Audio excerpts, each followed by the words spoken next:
AumSum was wandering along a breezy seaside cliff on a bright morning when his nose suddenly tingled.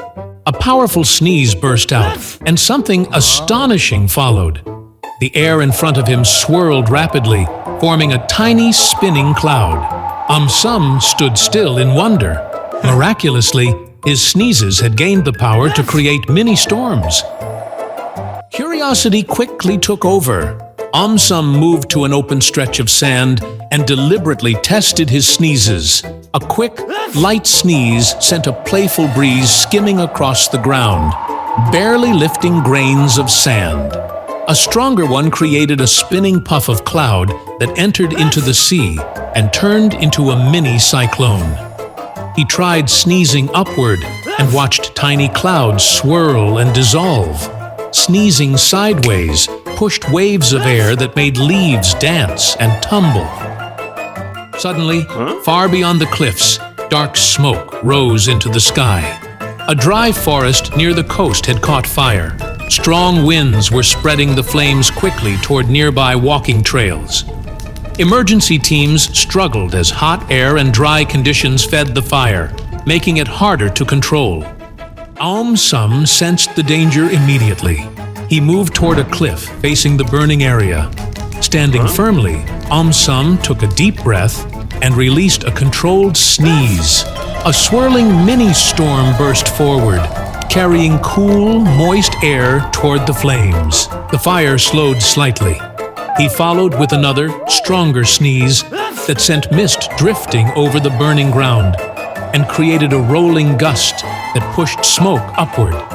Each storm was carefully directed, cooling the air and lowering the fire's strength without spreading it. The flames weakened. The emergency teams noticed the sudden change. With the fire slowed, they moved in safely, surrounding the area and containing the remaining flames. The emergency team cheered loudly for their hero, AumSum.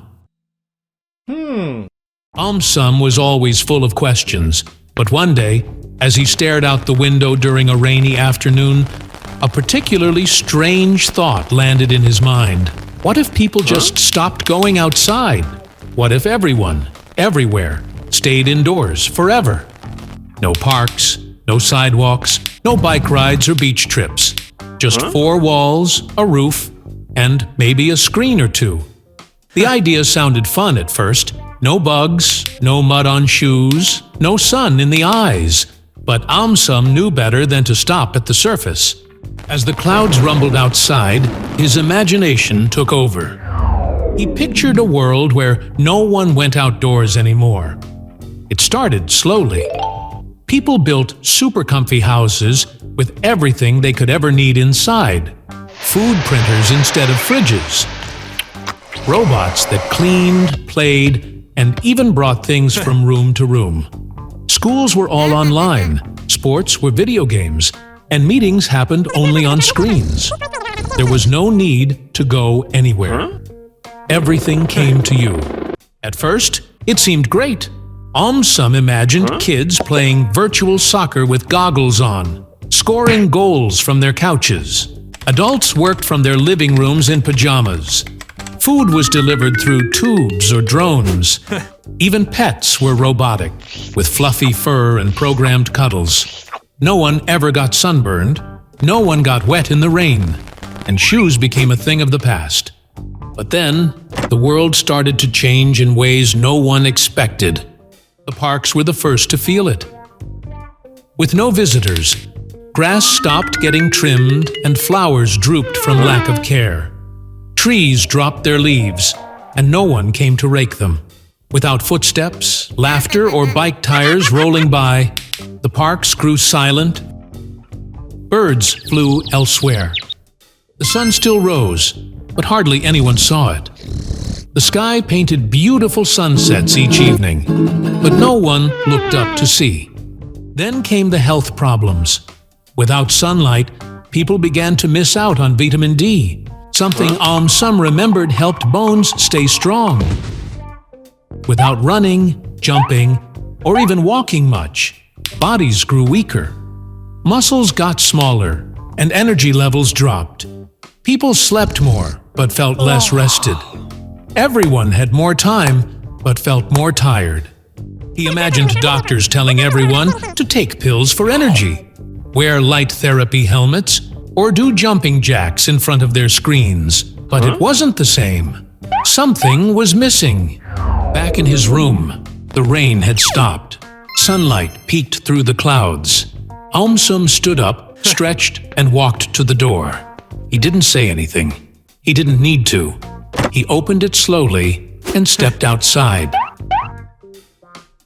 One day, as AumSum stood in front of the bathroom mirror with shampoo in one hand and a towel on his head, a question popped into his mind. What if we stopped washing our hair? He imagined waking up one morning and announcing to himself that he was done with shampoo forever. At first, nothing seemed different. His hair still looked the same, a little messy maybe, but not too bad. For the first few days, it actually felt kind of freeing. No more foam in the eyes, no more cold water shocks, and definitely no more taking forever to dry his hair. But AumSum knew things wouldn't stay that simple. As the days turned into weeks, his hair began to look like it had a secret life of its own. It started sticking together in clumps like spaghetti that refused to separate. The shine disappeared, replaced by a greasy layer that could probably fry an egg. His head felt itchy, and no matter how much he scratched, the itch came right back. AumSum imagined tiny oil monsters having a party on his scalp, sliding around like they owned the place. Then came the smell. At first, it was just a little odd, like an old towel left in the sun. But then it got stronger and stronger, until it followed him around like an invisible fog. Even the squirrels in the park gave him funny looks. AumSum imagined the smell being so powerful it knocked leaves off trees or made flowers wilt. He started noticing other changes too. Dust and dirt from outside seemed to love his hair now. It stuck to the oil like glue, making his hair look more like a bird's nest than anything else. He imagined birds actually landing on his head, thinking it was a 5-star hotel. The itchiness got worse. AumSum pictured his scalp sending out an emergency signal, begging for help. He imagined little shampoo bottles on parachutes floating down to rescue him. Even his pillow looked like it wanted to run away. Not to mention the poor comb, which now refused to go through his hair without getting stuck halfway. AumSum knew the body produced natural oils to protect the scalp and hair, but without washing, those oils had become way too much. At this point, AumSum realized something important. Washing hair wasn't just about looking neat or smelling nice. It was about keeping the scalp healthy, letting hair breathe, and removing all the stuff that didn't belong there. It was like giving the hair a fresh start every few days. So, with a new appreciation for his bottle of shampoo and a towel draped like a superhero cape, AumSum marched back to the bathroom.